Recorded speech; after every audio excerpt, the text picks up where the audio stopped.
assure you of my commitment to improve healthcare delivery services all over Nigeria. President Buhari inaugurates health facilities at University of Maiduguri Teaching Hospital, commits to improving the living condition of Nigerians. The irresponsible use of the social media by some unscrupulous persons aggravated the violence that erupted in the wake of the NSAS protests. Aftermath of NSAS, federal government gives assurances of holistic police reforms and justice to victims. Design regulations and standards which are deemed necessary to support activities in the National Road Safety Strategy. National Economic Council considers National Road Safety Strategy 2012 to 2030. And a new association of academics seeks registration to break ASU's monopoly. Good evening. Thanks for joining us on NTA Network News. I'm Cyril Stober in Abuja. Hingino John Adams joins me on the news from our Lagos studio. Several landmark projects executed at the University of Maiduguri Teaching Hospital have been inaugurated towards enhancing healthcare delivery. President Muhammadu Buhari described the event as a reflection of federal government's commitment towards improving lives and livelihoods, as well as creating the enabling environment for growth, peace and progress. State House correspondent Adamu Sambu reports that the projects were inaugurated virtually by the President. Amongst the impressive projects inaugurated by President Muhammadu Buhari is the 150-bed, fully equipped trauma center, which comes with a helipad to provide latest multidisciplinary care to those in need. Others were the new General Outpatient Department, a complex for the National Health Insurance Scheme, a multipurpose auditorium and conference center constructed and furnished by the Borno State Governor Babagana Zulum, as well as a new hostel for the School of Nursing of the teaching hospital. The value of these projects to our healthcare system cannot be underestimated. Emerging diseases have made it necessary for all nations to increase and improve resource application, adapting to the new normal. President Muhammadu Buhari urged the citizens to take advantage of the excellent facilities, while the operators to imbibe maintenance culture as government sustained efforts at rendering affordable and quality healthcare with broad coverage. I should direct the head of service and the budget office to look into the request of University of Maiduguri Teaching Hospital for an increase in the personnel and overhead allocation so as to optimize services provided by the activation of these new projects. Nigeria is proud of your achievements. I urge all staff to continue to work together harmoniously for the benefit of citizens. I assure you of my commitment to improve healthcare delivery services all over Nigeria. Governor Babagana Umar Zulum, in a goodwill message, said Borno State will continue to collaborate more effectively with the University of Maiduguri Teaching Hospital towards the provision of basic healthcare needs in Borno, the home of peace.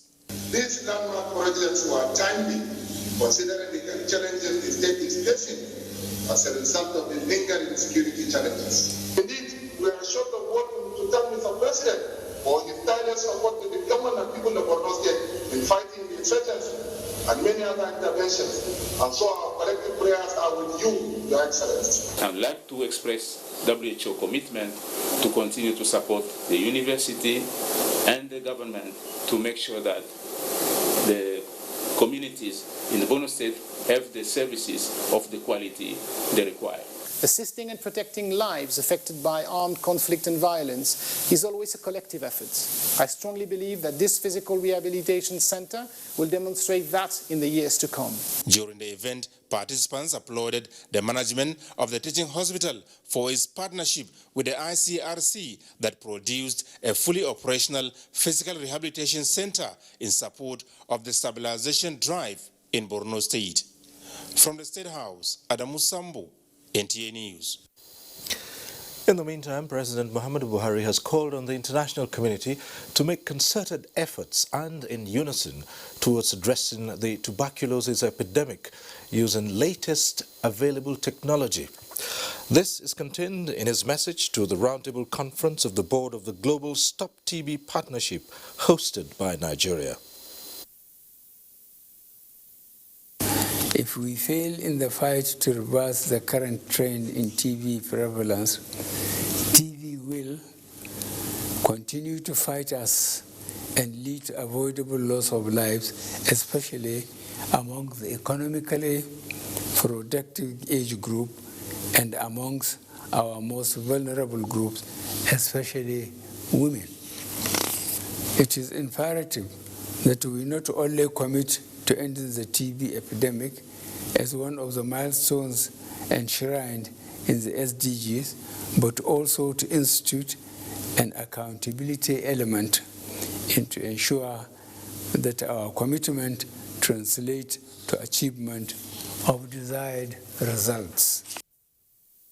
The President appreciated the tremendous work done by Stop TB Partnership at global and national levels towards ending the epidemic despite numerous challenges. That a preventable and curable disease like TB is still one of the leading causes of death worldwide, and efforts at ending it are now complicated because of coronavirus. Nigeria ranks among those countries bearing the brunt of an increasing burden of TB, with a growing number of missing TB cases. I would like to use this platform to reaffirm my commitment to providing needed political leadership and support, facilitating collaboration with other governments and partners as we work together to end TB in Nigeria and globally. The President said the reversal of Nigeria's difficult health indices remains a top priority of his administration. And still more on health, an international donor, Jack Ma, co-founder of Alibaba Group, has donated a set of medical equipment to boost the complementary efforts of the First Lady of Nigeria, Aisha Muhammadu Buhari, in the fight against coronavirus pandemic. State House correspondent Aliu Kabir reports. The consignment, which comprises different types of face masks and other personal protective equipment, came to Nigeria via the headquarters of the Organization of the African First Ladies for Development in Addis Ababa, Ethiopia. For further delivery, the Special Assistant to the President on OFLAT, Muhammad Al-Bishir, has formally presented the items to the Senior Special Assistant to the President on Women Affairs and Administration, Dr. Hajosani, for onward distribution and the utilization of the items. The essence of this laudable gesture contained in a letter attached by the donor, Jack Ma, a co-founder of Alibaba Group, was to support the effort of the First Lady in the fight against COVID-19, bearing in mind that the pandemic is still with us. This one coming from the Jack Foundation and the Alibaba Foundation to us is not too late, because still there is so much need for this type of medical palliatives, especially the face masks. This one we are receiving the consignment. We are very happy on behalf of Her Excellency. Everybody knows the world and Africa especially, we are all going through the challenges of this pandemic, this COVID-19 pandemic, and we go a long way in saving lives and protecting our citizens, both women and especially children, because there's a consignment specifically for children in this, which is very touching. We're moved by this. The First Lady, however, cautioned all Nigerians to remain proactive in taking precautionary measures towards curbing the spread of COVID-19 to ensure total control of the pandemic. From the State House, Aliu Kabir, NTA News. The National Road Safety Strategy 2021 to 2030 was this Thursday presented to the National Economic Council for consideration and endorsement as a national policy and strategy document for implementation by stakeholders. Minister of State Budget and National Planning Clement Agba, while presenting the document, says this is in order to reduce road traffic crashes, including the development of road infrastructure across the country. The outline of the implementation approach as specified in the strategic document took account of planning, coordination, execution, design, regulations and standards which are deemed necessary to support activities in the National Road Safety Strategy, how to create awareness amongst our people, research and training, the funding mechanism, and also the monitoring and evaluation mechanism. The Minister also speaks on the balance in the Federation accounts. The current state of the excess crude account, which currently has a balance of $72,409,970.48. For the stabilization account, we currently have a balance of 48,090,297,160 naira 12 kobo. Whereas for the natural resources account, we have a balance of 155,530,778,234 naira 58 kobo.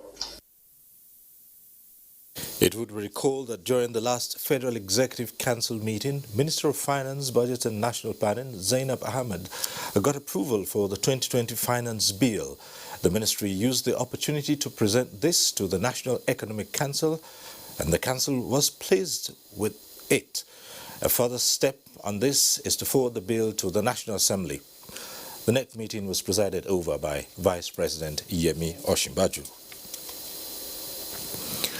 The federal government says it will not condone a situation where some self-styled human rights bodies and jaundiced media organizations will continue to harass the country's security agencies over their roles during the NSAS crisis across the country.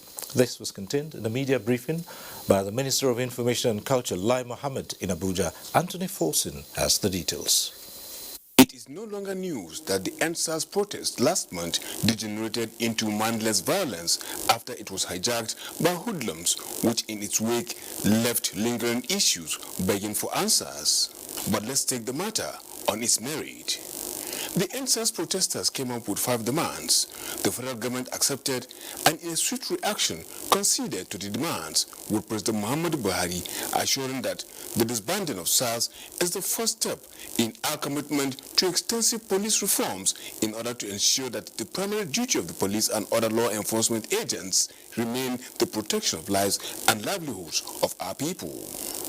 The federal government was indeed responsive and responsible in meeting the demands of the NSAS protesters, but frowned at the use of fake news and disinformation, which aggravated the crisis and paved way for foreign media to equally mislead the rest of the world.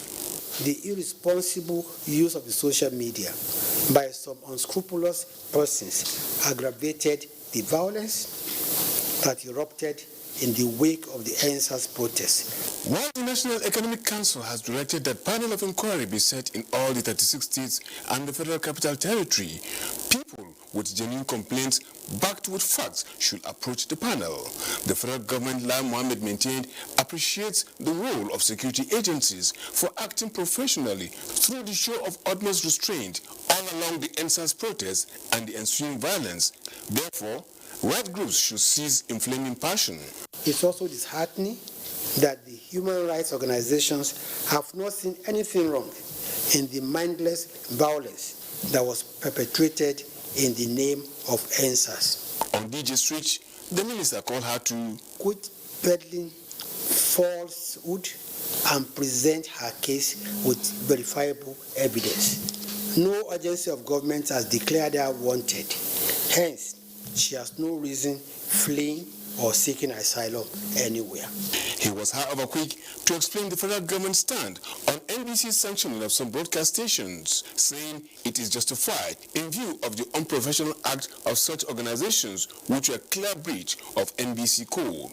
On the whole, the minister expressed sadness at the rate in which mayhem was unleashed on security agents, killing and maiming them in a barbaric manner, which claimed the lives of 6 soldiers and 37 policemen around the country. This, he said, is in addition to 196 that sustained varying degrees of injuries.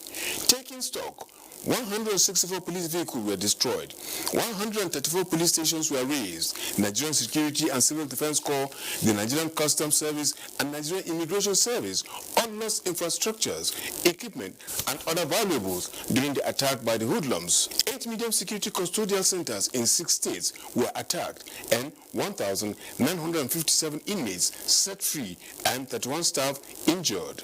To this end, Lai Mohammed said the federal government is not in any way planning to shut down social media. It will equally not fold its arms to allow its abuse, saying no nation can afford that. In Abuja, Anthony Forson, NTA News. And similarly, Information and Culture Minister Lai Mohammed has described as unprofessional and mere sensationalism a report aired on CNN. Here again is Anthony Forson. CNN investigated the events at Lekki Tollgate the night of October 20th in Lagos, Nigeria. Like everyone else, Lai Mohammed said he watched this report on CNN. CNN goofed in its preconceived stance that the soldiers who were deployed to Lekki Tollgate indeed shot at protesters, killing some of them. CNN relied heavily on unverified and possibly doctored videos, as well as information sourced from questionable sources to reach its conclusion. This should earn CNN a serious sanction for irresponsible reporting. The minister, however, posed some salient questions. In its jaundiced reporting, CNN was blind to the fact that 6 soldiers and 37 policemen were killed in unprovoked attacks. Obviously, CNN did not consider the security agents human enough. CNN, in its investigation, was blind to the wanton destruction of property in Lagos and across the country. Instead, it went to town with unverified social media footages in its desperation to prove that people were killed at the Lekki Tollgate. Again, this is irresponsible journalism for which CNN deserves to be sanctioned. Lai Mohammed recalled how CNN had tweeted on the 23rd of October that the military had killed 38 people, only to turn around in the latest report to quote that only 1 person was killed. This misrepresentation of facts, Lai Mohammed says, brings the credibility of CNN to question. In Abuja, Anthony Forson, NTA News. Time for a first break. More news just ahead. Thanks for staying with us. The police is to produce 3 members of the IGP Intelligence Response Team under whose custody Edward Dumisara has been detained since November 2019. Chairman of the Independent Investigative Panel on Human Rights Violations by the defunct SARS and other units of the Nigeria Police, Justice Suleiman Galadima, ordered the police to produce them in court in response to petitioners' alleged unlawful arrest and enforced disappearance. Vera Chumba reports that the panel frowned at the non-appearance of the officers, resulting in the matter being stood down for hours. More facts have emerged in the case of Edward Dumisara, whose whereabouts remains unknown 1 year after. Details of his bank statement made available to NTA News indicate that ASP David Abo has been withdrawing money from his bank account since the 4th of November 2019. to the 7th of October 2020, when the police response team, through a bank order, stopped further withdrawals. The chairman of the Independent Investigative Panel on Human Rights Violations by SARS, Justice Suleiman Galadima, rejected the explanation offered by the CP legal representative Taiwo that the police are making effort to contact the officers who are now in different commands. Counsel to the petitioner, Victor Giwa, raised objection and drew the attention of the panel to Section 215, subsection 2 of the Constitution, which stipulates that the officers work directly with the IGP and therefore cannot be in different commands. The chairman of the panel insisted that the CP legal Asayamo must appear to offer explanation of that the officers are not in court. The matter was stood down for hours. That the three police officers, namely SP Martin Samuel, JSP SNA Det, and ASP David Ahmed, they will be produced, made available to the panel on the 1st December 2020. Justice Galadima also commended the FCT Police Command for assisting another petitioner, Patience Ajibo, whose 13-year-old daughter and JSS student, Flavor, a victim of stray bullet. He appealed to the command to assist the victim to get back to school. In Abuja, Viera Chimoba, NTA News. In the meantime, the Nigeria Police Force has unveiled a cybercrime reporting web portal. The portal is part of efforts at ensuring ease of crime reportage by members of the public to enable prompt investigation, arrest and prosecution of perpetrators of cybercrimes and other related offences. A statement by the force says the portal caters for complaints pertaining to cybercrimes. With this, victims, complainants can now report cases of cybercrime online at any time and from any part of the world. 3 suspects have been arrested in the meantime by the Nigeria Police Cybercrime Unit following intelligence report received from Interpol Cybercrime Directorate in Singapore on global attacks by Nigerian cyber gangs who engage in mass email phishing campaigns and distribution of malwares aimed at stealing authentication data from browsers and email headers. Inspector General of Police Mohammed Adamu has reaffirmed the commitment of the Nigeria Police to protecting the cyberspace and bringing all cyber criminals to book. He gives reassurances of confidentiality of all reports and complaints made to the police through the cyber portal. The President of the Senate, Ahmed Lawan, has called on all professional bodies in Nigeria to be fully involved in crime prevention and detection, especially financial crimes. He was speaking when he granted audience to the leadership of the Chartered Institute of Forensic and Investigative Professionals of Nigeria, who visited him to emphasize the role of forensic science in the fight against corruption. Ignatius Nkwo reports. The pro-tem president of the Chartered Institute of Forensic and Investigative Professionals of Nigeria, Dr. Victoria Aishetu Inape, in company of other executive members of the association, were at the office of the President of the Senate to re-echo the significance of forensic investigations in Nigeria's anti-corruption fight. For President of the Senate, there is no better time to employ modern and global techniques that will ensure the prevention of financial crimes in Nigeria. The administration of President Muhammadu Buhari believes very strongly in fighting corruption. This set of professionals, you will definitely add value, tangible value, to fight against corruption.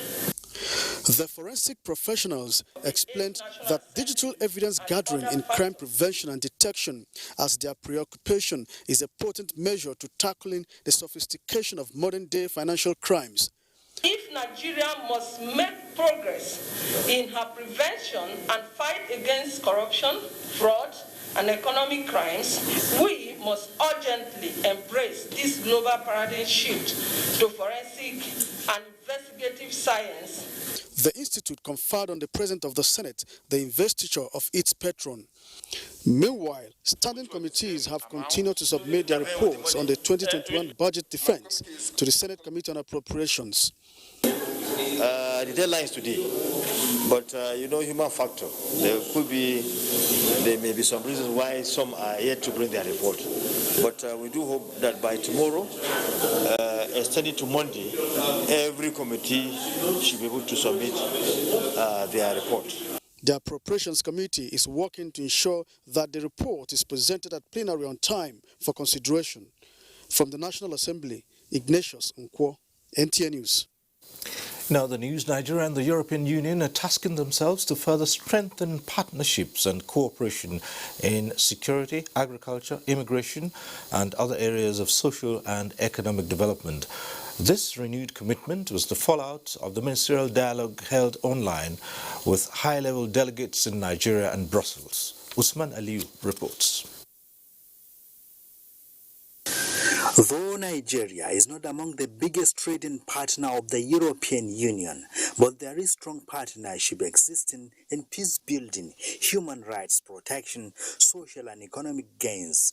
This meeting therefore focused on how the cooperation is going to be enhanced now that the global community faces unforeseen challenges such as coronavirus. Nigeria's Minister of Foreign Affairs, Jeffrey Onyama, together with the Vice President of the European Commission, Joseph Borrell, chaired the meeting joined by 10 ministers from Nigeria and key figures of the EU.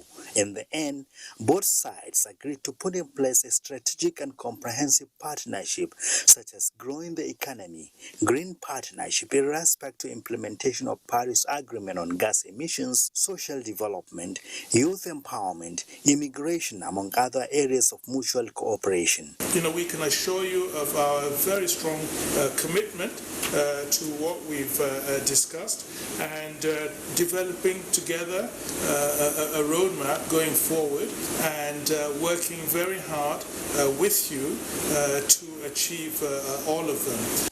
Both sides say now is the time for an ambitious partnership better than previous deal, promising to see to a more successful relation. In Abuja, Usman Aliu, NTA News. The security of maritime assets from threats of piracy, vandalism, bunkering and illegal fishing is a critical issue which the federal government intends to resolve with a Deep Blue project.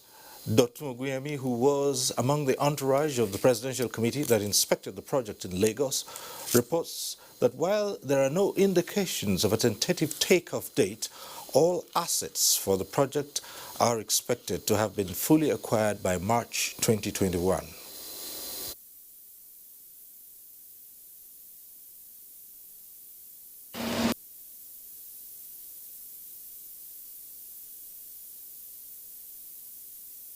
Steps to end the menace with the $195 million Deep Blue project, conceived to tackle insecurity on Nigeria's territorial waters and exclusive economic zone.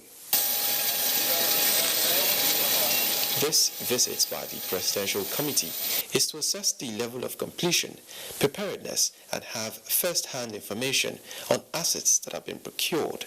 Among them are unmanned aerial vehicles, 2 fast patrol crafts, helicopters, and the C4I Command Center. We have always been meeting our challenges, but with the developments, we must improve on the quality of our service and the preparedness of our naval and other security forces. So far, about 85% of the equipment and assets needed for the project have been acquired. Here you have gentlemen who are determined to make it work. Allow it to work. Allow it. Just be patient and give us some more time. We've said that we expect all the equipment to arrive by March, right? And we expect that training should be able to end before March. So allow the government to take a decision. Me with the Chief of Naval Staff. You saw me with Chief of Air Staff. You saw me with almost all IG and everybody. So every day we're on collaboration. Director General of NIMASA stated that about 67 personnel have so far been trained in Lagos. Dr. Oguyemi, NTA News. President Muhammadu Buhari has sent a high-powered delegation led by his Chief of Staff, Professor Ibrahim Gambari, to assess the level of work on the Abuja-Kaduna-Kano dual carriageway. This is to ensure speedy completion of the work. Abdullahi Muhammad reports. The subject matter, Abuja-Kaduna-Kano dual carriageway, spanning more than 370 kilometers, and every inch of it they cover, riding in a bus. This gives them the feel of its good and bad, with the extent at which the contractors have covered so far, and the journey continues into a fully packed hall where critical stakeholders waited for them. With Mr. President's Chief of Staff, Governor of Kano State, Deputy Governor of Kaduna State, Minister of Works and Housing, his Finance, Budget and National Planning counterpart, as well as a representative of the FCT Minister settled, the contractors took the center stage with a reassuring word. What is most important is the quality of this road. A passionate submission from Mr. President through his Chief of Staff came thereafter. And he has asked us to express his commitment to ensuring that this road is completed within a reasonable time. To assure them of Mr. President's commitment also to increase the stock and the quality of infrastructure across Nigeria. We have put the funding into a special vehicle, a presidential infrastructure development fund. The meeting gave room for diverse interest groups to add their voices on the way forward. In Kaduna, Abdullah Mohammed, NTA News. With the strong commitment of the federal government to massively invest in irrigation to ensure food and water security, the Federal Ministry of Water Resources, in collaboration with Anambra Imo River Basin Development Authority, has organized a Southeast Regional Workshop on establishment and strengthening of Water Users Association for the management of public irrigation schemes. Comfort Ayim reports.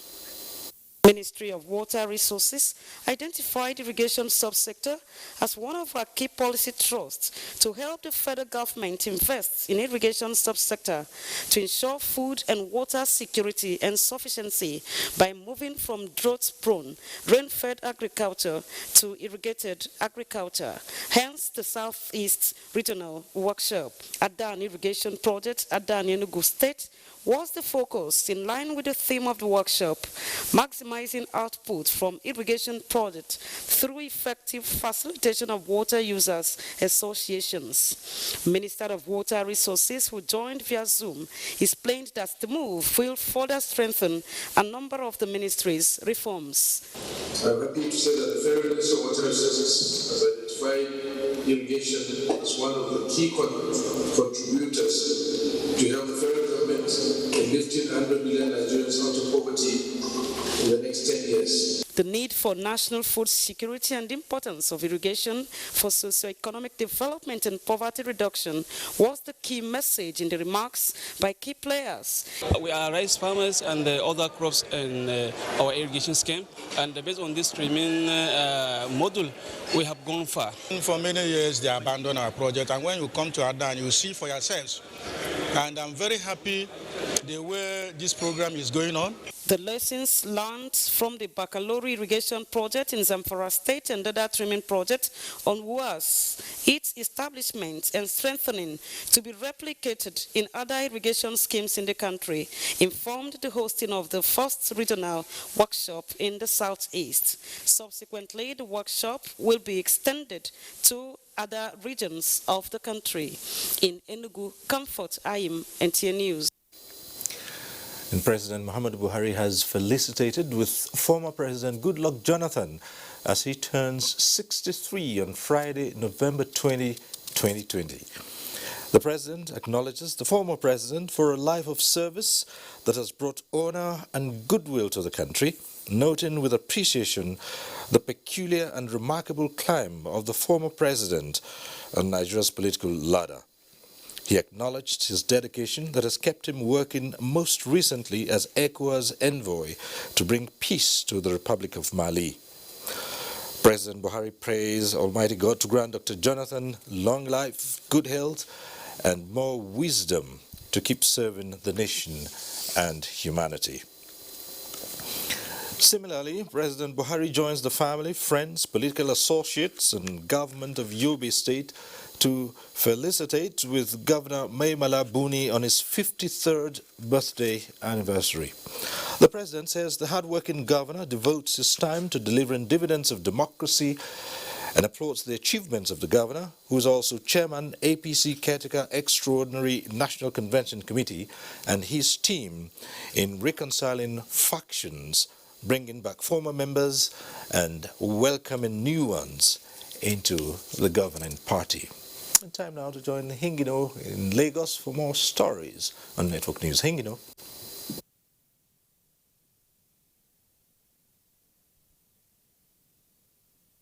Thank you, Cyril. Techno Oil Group, one of Nigeria's leading energy companies, has commissioned its liquefied petroleum coastal storage terminal in Lagos. Annie Daniels reports that this is in demonstration of its commitment to investing in the federal government's desire to having a better and healthier environment. The liquefied petroleum gas coastal storage terminal, worth billions of naira, Techno Oil Group management says, is to bridge the infrastructural gaps, hindering the penetration and adoption of LPG in Nigeria. Extreme engineering project. It is massive and the biggest of its type in West Africa. What we did first was to set up our CSR to be part of clean cooking. That's where we started. And today we have taken 20 years today. We are still building on trying to put things in place that would kind of encourage increased clean cooking in Nigeria. Once you buy the right cylinders, that's a standard cylinders, then you don't have anything to fear about. These cylinders can last up to 20, 30 years. The one we commissioned last year was the cylinder manufacturing plant. Today, this is the storage tank, so it's more along the line of the value chain. The 8,400 metric tons world-class LPG coastal storage terminal is located in Kirikiri area of Lagos. The project will offer an array of economic and environmental benefits to residents.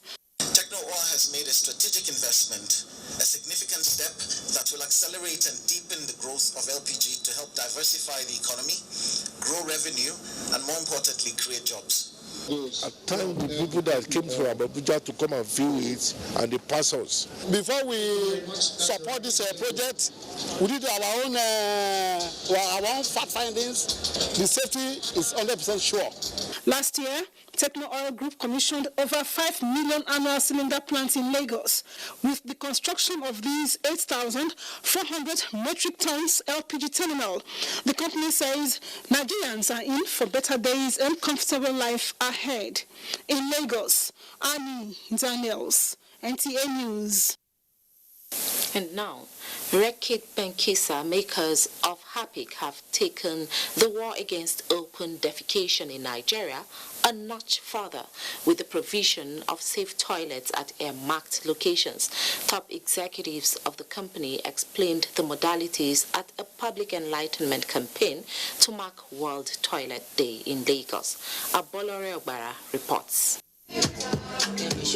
The practice of open defecation has remained a source of worry to government and environmentalists in the country. To discourage the trend, the federal government mapped out a guide towards achieving an open defecation-free country by 2025 using different approaches. Against this backdrop, Rekis Benkisa is collaborating with the Lagos State government to end open defecation in the quest for saner society and a healthier environment. In Lagos State today, we're launching about 6 toilets all over and in different locations. So Hapik is saying, keep your environment clean, live a very hygienic life, and of course, your life matters. So we want you to have a sound health. At the same time, use Hapik. Permanent Secretary, Ministry of Environment and Water Resources, Belinda Odeneye, said the idea is to promote sanitation, proper hygiene, and the effective use of toilets to mitigate the negative impact of the global sanitation crisis. It's just ethical, it's just hygienic, it's just humane to use the toilet in a clean way.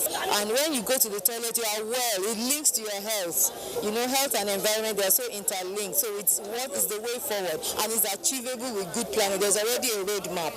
In practical terms, the HAPIC brand has built and donated at least 80 public toilets to the Lagos State government. In addition, the brand refurbished 10 existing toilets, all in a bid to end open defecation. In Lagos, Abolore Egbara, NTA News. Time now for another break. The news continues shortly.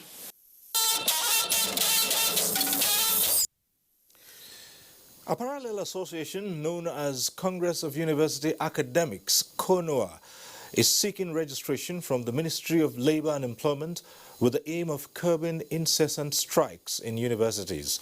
The association says it has over 3,000 members across 17 universities and seeks to be separated from the Academic Staff Union of Universities, ASU. The association prays to be part of IPPIS platform, which ASU has rejected. It also wants a paradigm shift where members' check of dues will no longer go to ASU. Minister of Labour and Employment, Chris Ngige, has set up a committee to consider the association's request in 4 weeks.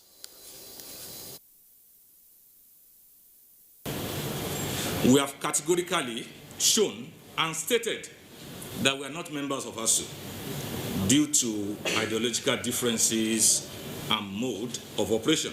You said in your statement here, in your speech, that you want to restore the glorious days of the universities and that you will engage government meaningfully. The minister says it is the constitutional right of any worker to choose what union to belong to.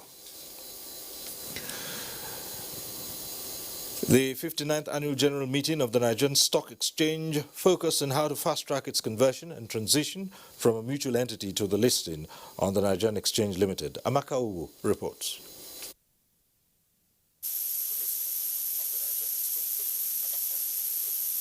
Members of the Nigerian Stock Exchange voted at the annual general meeting to see to the long-awaited demutualization of the exchange. That the allotment process will commence after the approval of the SEC is obtained to operate as a demutualized securities exchange. As you are aware, the process experienced some setback due to the pandemic. However, we are on track and we expect that this approval will be granted in a very short time. Chief Executive Officer Designate of the Nigerian Exchange Group, PLC, Oscar Onima, says the aim of the demutualization is to raise additional debt capital. Otumba Bimbara Ogubango is retiring by rotation at this AGM and being eligible hereby offers himself for re-election in accordance with sections 259 of the Companies and Allied Matters Act 2004. The re-registration of the Nigerian Exchange Group is authorized to undertake listing with introduction of its shares on Nigerian Exchange Limited. It is a vision that places the exchange as Africa's leading exchange hub. In Lagos, Amaka O, NTA News. Bit in politics now, the chairman, All Progressives Congress Caretaker Committee and Extraordinary National Convention Planning Committee, Governor Maimala Buni, says the committee is working hard and speedily to deliver on its mandate and put a sustainable structure in place towards conducting a credible national convention to usher in a new national working committee. The chairman solicits the cooperation of all members to ensure a smooth and transparent membership registration exercise and assures of continued update of the process in order to deliver a cohesive political structure at the end of the committee's assignment. The caretaker committee, the statement says, has been working to pull the party away from crisis by prioritizing reconciliation at all levels since its assumption of office on the 25th of June 2020. And the 90th National Executive Committee meeting of the People's Democratic Party has held in Abuja with the disclosure that the party's strength in the Southeast geopolitical zone remains intact. Timothy Yusuf reports. This is the first National Executive Committee meeting of the People's Democratic Party in the present new normal era following outbreak of COVID-19. Agenda of the meeting, which is the 90th in the series, cuts across state of the nation, rationalization of party workforce, congresses, review of the Edo and Ondo governorship elections, party reforms and internal democracy ahead of 2023 elections, and defection of Governor David Umahi of Ebonyi State from the PDP to governing All Progressives Congress. Leaders of our party, may I declare to you that the party is also being futuristic, drawing experience from the past. Chairman of the PDP Governors Forum, Aminu Waziri Tambuwal, restated their commitment to good governance. We remain committed party members, and we shall continue to work with the National Working Committee, the BOT, for our party to continue to grow in strength and work stronger and stronger. Other speakers, including the party's Board of Trustees chairman, the party's minority leaders in both chambers of the National Assembly, said the PDP remains united and poised towards future electoral victory. In Abuja, Timothy Yusuf, NTA News. Let's take another quick break now. Stay with us.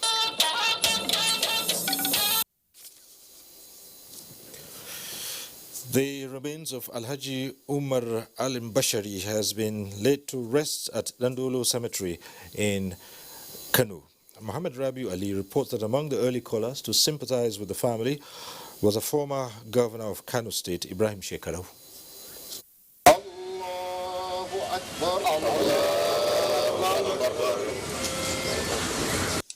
That was a funeral prayer of late Umar Bashari, led by the former governor of Kano State, Malam Ibrahim Shekarau. Late Umar died after a protracted illness, age 70.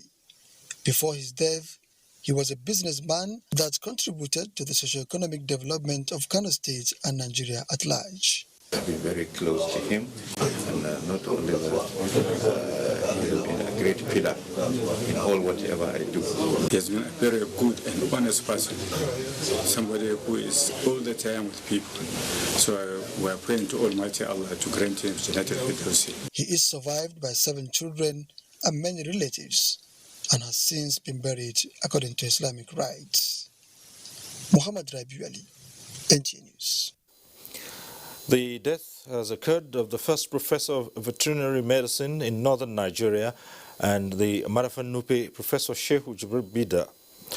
Professor Shehu Jibril Bida, who died at the age of 86, was the first northern Nigerian graduate of veterinary medicine from the United States of America. He was also the first Nigerian veterinary surgeon with a PhD in veterinary pathology and microbiology, A.B.U. Zaria. He left behind 3 wives, many children, grandchildren, and great-grandchildren. The late Marafan Nupe has since been buried.